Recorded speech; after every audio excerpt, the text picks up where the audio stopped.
it's always, for me at least, a great honor to basically invited to talk to people that are either from Cyprus, from Greece, or people that are aspiring entrepreneurs and are trying to build up their own thing. When I first started, the one thing that really helped me was going to Entrepreneur First, which is a graduate program for young people, mostly technically minded, who want to build up their own businesses. And I think the one thing that really helped me there was, one, that I completely failed my first company. And secondly, that I had people there that knew how to pitch. They knew how you can structure your thoughts in a way that people understand what you're talking about. And that becomes increasingly more important as your startup grows and you transition from trying to get the early evangelists to believe in your vision to the point where you start pitching to VCs and investors and all that kind of stuff. Initially, I was going to talk about fundraising and how to raise capital and basically the stuff that they don't tell you in blogs. But last night, I basically decided that that would have been out of context, so I changed my mind. So what we're going to do today is, I took the pitch that we use at Trouva, that we used at all our investor meetings and stuff, and I basically broke it down into 5 little parts. It's basically about 6, 7 sentences. So I'm going to do this as express pitch with you guys, and then what we're going to do is we're going to cut every single part, and then we'll think about why this part exists in this pitch. And I hope that that is going to help, but I don't know, so let's see. Okay, so on a sunny Monday morning, right, you walk down the street, the high street, to go to your work, right? What you will see around you is lots of different chains, right? You will at least see 3 or 4 Pret a Manger's. You will see 4 or 5 Zara's. You will see Mango. You will see all these big chains that are basically dominating the high street, and they're dominating our urban space. You see them online and you see them offline. And they are very prevalent in your memory because they, one, have the resources to be everywhere, to stalk you on the web, and to stalk you offline as well. But secondly, they are the places where you're going to go and buy your basics. They are the places that you will always resolve to when you want to buy your basic stuff. Now, I think it's fair to say that chains are taking over the world in the sense that they are more prevalent than any other independent retailer out there. But there is something about independent retailers that allowed them to overcome the crisis and still exist in some parts of the urban environment. So if you start walking a bit out of the main streets, then you will start finding those hidden gems, those small independent boutiques that have really nice, unique items. The big difference between these guys and the chains is that they are authentic. They have a different story, right? Most of our boutiques are professionals that were doing something else before, and they decided that they just wanted to build up their own brand and provide people with hand-picked products. So you will have the ex-Burberry designer who built up this small little boutique in Bermondsey with his boyfriend and is selling these really unique homeware items, or you will have the ex-Michelin star restaurant chef that will basically left the restaurant and build up this small chocolatier somewhere in the streets of Shoreditch. Now these people are very hard to find. Why? Because they lack 2 basic things. One, they lack technology. And what do I mean by that? Well, if you look at John Lewis has spent tens of millions of pounds building up technological systems that allows them, one, to take their inventory online, but at the same time allows them to market their inventory efficiently, both online and offline. Now, an independent retailer on his own cannot do that, right? So they might have like a WordPress site, or they might even have graduated to have a WooCommerce site, some kind of e-commerce thing. And they might be doing something in the local space, but they don't really have the technology they need in order to compete with the offering that the big chains have. Now, at the same time, the second problem that they face is that on their own, they're not strong enough, right? And this is an example that we see in every social context. we as humans, once we decide to team up, we have become more powerful. We have more scale, and then we can do more things. So we need that sense of community in order to allow independent retailers to grow, right? And why do we want them to exist? Why do we want them to grow? Well, it's very, very simple. Millennials strive to have convenience and to be unique. They strive to have that thing that's different, to get access to that content that is different, and to have some color in an otherwise chain-dominated great world. This is where we see the world going. We're going over quantity and we're getting to quality. And the reason why we want these independent retailers to exist is because in the future, if you think about a high street without any small independent boutiques, if you think about a world that is dominated in the retail space and in the fashion space from these big chains that decide what you should wear, then that is a bleak world. That is a world that we don't want to stand for.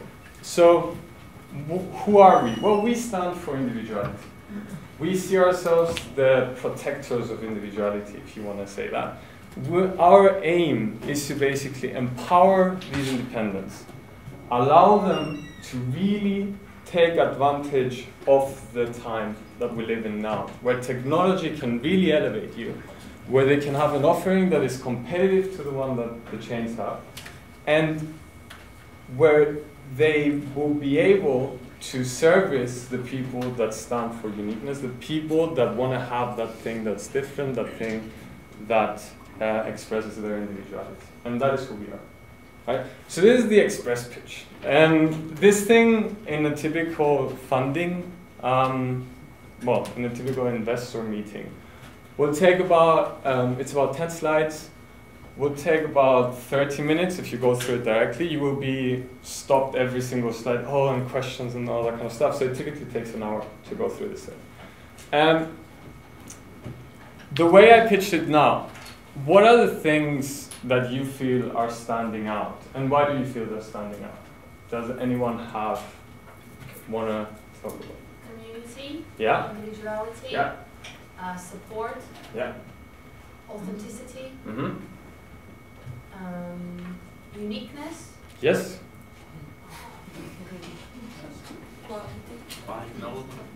Quality. Yeah. Creativity. Sorry. Creativity. Demographics. Demographics. Why? Because of the millennials, clearly your audience is the millennials. There you go. Cool. Okay, let's keep these in mind. So now we're going to break this down. And then we'll see whether if these words are the ones that we wanted to get out there. Because one thing that I've learned, and I'm by no means a professional pitcher or public speaker or whatever, I'm a tech guy, right? I studied computer science, I do most of the tech at StreetHub still. But what you learn as an entrepreneur, you can't be just a tech guy. You need to really take the things that you don't like doing, like for example pitching, and really go deep and understand why you're doing it. And so let's keep these words in mind, because one of the things that I realized is that the way that you structure your content, there's some key words that you want to transmit without explicitly saying them all the time. And the worst pitches I've been to were the ones where people were really trying to drum in specific words in your head without building a story around it. But that's just me. So let's break down the pitch. Chains are taking over the world. What's the sentiment when you guys hear chains? Do you have like some, let's say that are taking over the world doesn't exist and I just said chains. Is that, do you get some kind of sentiment there, or is it just, okay, it's irrelevant or whatever? Anyone? No sentiment. It's not a positive sentiment. It's not a positive sentiment. Why? When the word itself says chains, that's not freedom, right? Nice. Okay, that works. And taking over the world. Is that, I mean, when I hear about taking over the world domination, that kind of thing, it gives me a very like negative feeling. Yeah. Is that something that you feel as well? Yeah? Well, sometimes if you say freedom is taking over the world, Yeah. that's different. So what is the important part here? That we're putting the chains in the context of taking over the world, right? Now when I hear chains, I'm a bit like this, right? I'm a bit skeptical, right? Because I buy from chains, right? If you look at me, I'm probably the most chainy person out there. And the only thing I don't like buying from chains is coffee, right? But I still do because it's convenient, right? But I'm always skeptical when I hear the word chains because it has that kind of connotation with it that is not positive, right?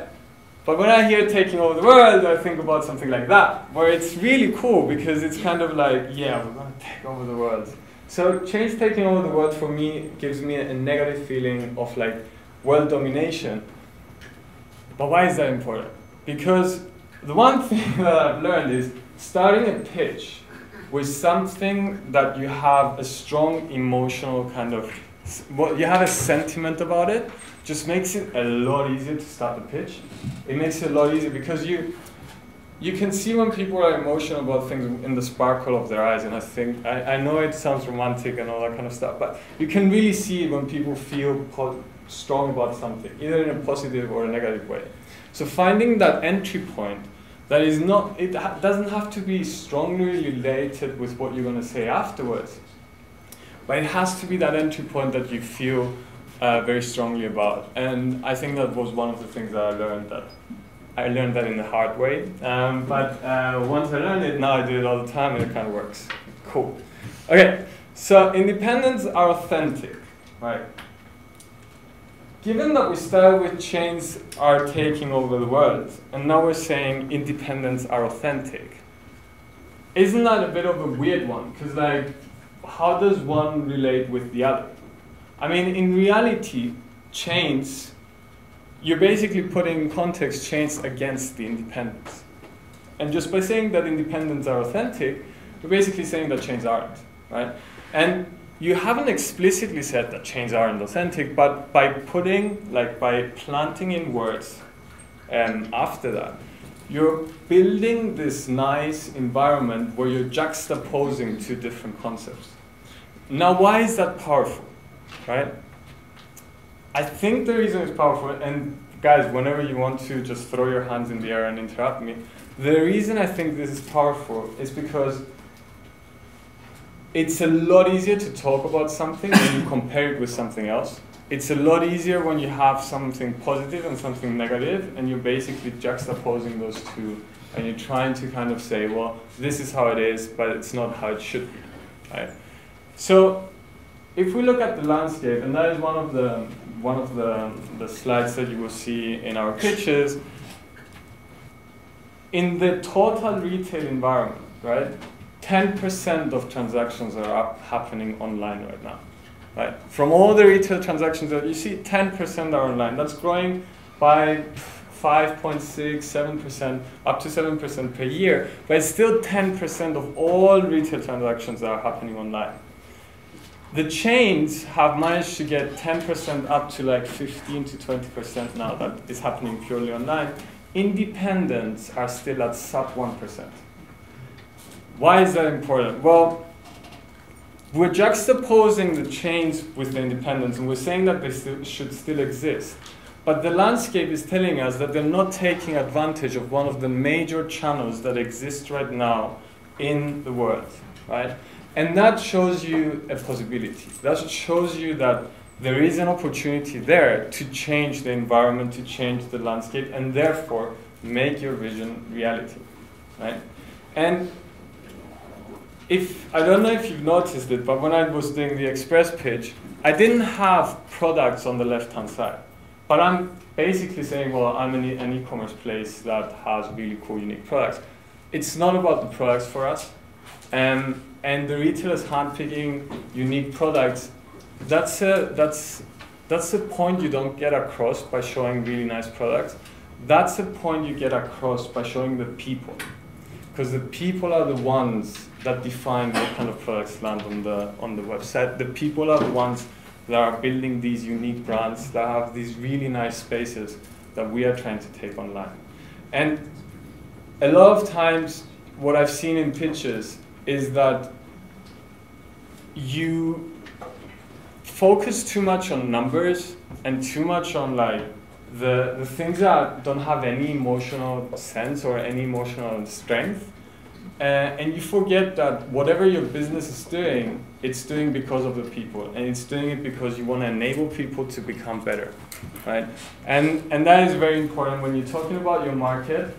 Talk about your market as if you're talking about people, and don't just talk about numbers, because numbers I can find on Google, right? But these things are things that I can only find in entrepreneurs that really believe what they're doing, right? Cool, so that's the second one. And it's becoming a bit philosophical, but I'm sorry about that. Any company out there, you can pick whatever company you want. It always does whatever it does for the people, right? There's always a human recipient at some point, and there's always some kind of value generation that targets a recipient that is human, that is part of the human species. So how you show that and how emotional you want it to become or whatnot, that's your choice. But at the end of the day, you are doing it for them, right? So I think that's exactly the case where we a lot of times forget, and that's how brands are being built, right? Why are we building brands? Well, we're building brands because of the people, right? We're building brands that kind of people identify themselves with, right? Because that's a stronger connection. And I mean, in terms of like financial or economical incentives and the metrics behind, higher engagement, lower acquisition costs, and all that kind of stuff. So I'm just saying, right? But that's a very valid point, because I think that's something that a lot of people always kind of say, well, if it's a bit of a dry concept, then how can I make it sound like that? Well, I think selling laptops is a very dry concept. But look at Apple, right? I mean, they're shifting laptops. But they have that they managed to do it, right? So it's a lot of how you package it up. Now we have our market, and then we have the problem, right? So when we initially started pitching, the problem was like, sub 1% is online, we need to do something, here's technology, here's community, fine, we'll fix it. But a lot of times it's easier to describe a problem by describing the actual need that is related to the people behind it. So they need to unite to compete, and they need technology to grow. These are some of the marketing materials that we give to our shops. And if you look at them, every single one will say, well, this, for example, here, this is very useful, by the way. This, for example, here is the circle. And that is the sticker that they put on the shop front. So they identify themselves with Trouva as being, we are a Trouva boutique. We are part of this bigger thing, right? We're part of this bigger vision. But what is more important is that we are not taking over their brand, right? We want them to have their brand. We want them to still exist, because that is what drives them, right? This is what they live for, to have their own name, to have their own design, all that kind of stuff. But by being part of something larger, it just gives them this potential, it gives them this community that they need in order to really compete with bigger people. And when I talk about community, I talk about, well, things that we do is that's my initiative, and people are still, like, I'm trying to prove myself right with this one, but I'm basically onboarding all our retailers on Slack, so we can talk to them directly and really communicate with them really nicely. People think that I'm going to fail, but I'm not going to fail this time. So I'm doing that, or... You have this. Yeah, I have this. I have the magic wand. Go on Slack. Yeah, so we have that, and then we do retailer meetups every month. That's a nice one. We had the head of e-commerce of Farfetch coming in, and the head of e-commerce of forgot their name, but a big retailer coming in and giving them advice on how the chain is doing stuff, right? So you see, when you start grouping like-minded people together, and when you start understanding their life, because an independent retailer, it's not a romantic life, right? You open the store, you sit down, and then you wait for people to come in. And then after like 10 hours, you close the store and you leave, right? But you're on your own most of the time, if you can't afford to get someone else in. So those are very strong points that I think are very important to be part of whatever you're saying, because once you understand the mentality and the way they feel, that's how you start building products that are actually relevant for them. So other example outside of this context, Halo, for example, when they first started, it took them about 6 to 12 months to actually get the consumer proposition running. During that time, though, they realized that taxi drivers are really lonely, right? Because they sit in their car all the time. So the first iteration, the first product that they launched was a social community app that would unite all the taxi drivers together, and they would get notifications from each other. And that's how they kept the taxi drivers involved and engaged while they were trying to build up the consumer proposition. And the only reason they managed to do that was because they really understood who these taxi drivers are, what they feel, how their day is structured. And that is very important because a pitch is about building trust. And if you can go to that level of detail, if you can really show people that you understand what you're doing, and you understand it not only on the quantitative measure, which seriously is just a Google search and then quantifying some data and throwing it out there, because no one's double checking what you're saying anyways, hint hint. But like when you really understand the sentiment, that is when people start trusting the things you're saying, right? And then the tech platform, the things that we provide them with, I mean, that's one of the slides that we put, but we're basically vertically integrated in the entire shop. So we don't only do inventory management for them, we do the entire order processing, logistics, financial operations, all their marketing, distributing their inventory across all the different types of affiliates. So we're basically giving them the technology that every single brand has, every single big chain.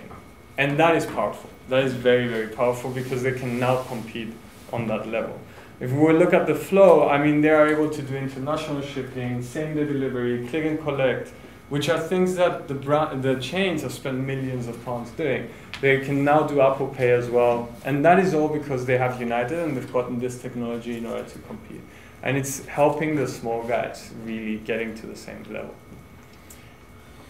So that's how you basically start from the problem, and you kind of progressively go into what your retailer proposition is. By the way, there are some significant differences, I guess, to other pitches, because this is a marketplace, right? So you always have like your supply and your demand. You've got your retailers and your consumers, right? So you kind of need to have a flow that goes through all of that, but in a concise way. So then we talk about the consumer. We're talking about people looking for an alternative. We're talking about quality over quantity. We're talking about choice. Okay, fair enough. But where do these people even shop, right? So that's where you start understanding who is the persona, who is the consumer that I'm shifting these things to. Who am I selling to, right? And we've done a lot of work going very, very deep into understanding who these people are. So I got stood up by more than 50 of our consumers that were supposed to come in to be interviewed by me. But I managed to interview 200 of them. So I'm very happy about that. And we collectively as a team have interviewed over 2,000 people till now that have used Trouva or have bought from Trouva. And why is this important? Because you need to know a lot about them, right? And it's not, okay, we're going for 20, well, the AB demographics, 25 to 35, probably a female. It doesn't tell you, well, how do you get to these people, or what do they aspire, or like, what is the app that they use when they wake up in the morning? Very important, right? Or like, where do they get their coffee, right? Very, very important. Where do they get their coffee? Do they go to independent places? Do they go to chains? Do they go next? Do they even get coffee, or are they more the green tea people, right? So those are very important facts that you need to know, and the more granular you can be on that side when you're doing your pitch, the better it is, because it's a lot easier to say, well, this is Lucy, right? She's 31 years old. She's working currently at this brand agency called Purple. And she spends most of the time over the weekends dwelling through Shoreditch and especially through Brick Lane, even though that's not really her crowd. But she really likes to kind of see those markets that they have there and walk around and try different foods from independent stores. That's a story. That's a person. That's a real person, right? You just go and say, well, we're targeting like 25 to 35-year-old women. Doesn't mean anything, and no one would believe that you know what you're doing if you go down that line. Cool. So, 5 minutes. Yeah, I'm almost there. So that's your target market, right? That's the people that you really need to know something about, and you need to know more than just the quantifiable measures. And then it's the vision, right? We stand for individuality. Rarely you will see such a fluffy mission. It doesn't really say anything. We stand for individuality. Well, okay, well done, Sherlock. I mean, what does it mean? Well, what drives me as an entrepreneur to continue running my business or to trying to get my business bigger? Well, what drives me is that when I see that I managed to increase the turnover of my first boutique by 30%, when I managed to, the long tail of 25 shops now, I've increased the total revenue per year by 10%. That is what drives me, because it shows that I can make a significant difference, and it shows that I can make them sustainable over the next 5 to 10 years, and I can ensure that they will still exist because I want them to exist. I want them to exist. That's my vision. I want them still to exist because I think that they can provide something new. They can provide something different. So this is what drives me, right? And when I get, so this happened like a few days ago. So this Kelly, no one can read this. I actually had one of our people reading it and writing it in text to me because I couldn't read what she was saying. But one of the things we do is when we ship stuff, we put a handwritten note thanking them for their purchase. Why? Because boutique shopping is personal. It's not like a chain where you just get some flyers. No, it needs to be personal. So you need to have a handwritten note, right? It's getting harder, but we found a way to solve it. But she actually replied. She took the time from the States to send us a letter, a handwritten letter back, thanking us for this personable experience, thanking the customer support person that wrote it, and thanking the boutique owner who had these beautiful products. That is what we do strive for, individuality, right? An individual approach, an approach that really brings back the human element to e-commerce and to shopping and all that kind of stuff. So the future, we believe that it's all about bringing the right technology and bringing the right community together, and then there's no reason why these retailers shouldn't exist. And that is our mission. So it's all about trust, right? It's all about building up the trust. The simpler you can make it, the better, right? Complexity is your death. Right? No one will understand what you're saying. And you need to build up your story, because people always trust simple stories. And that's basically what I had to say.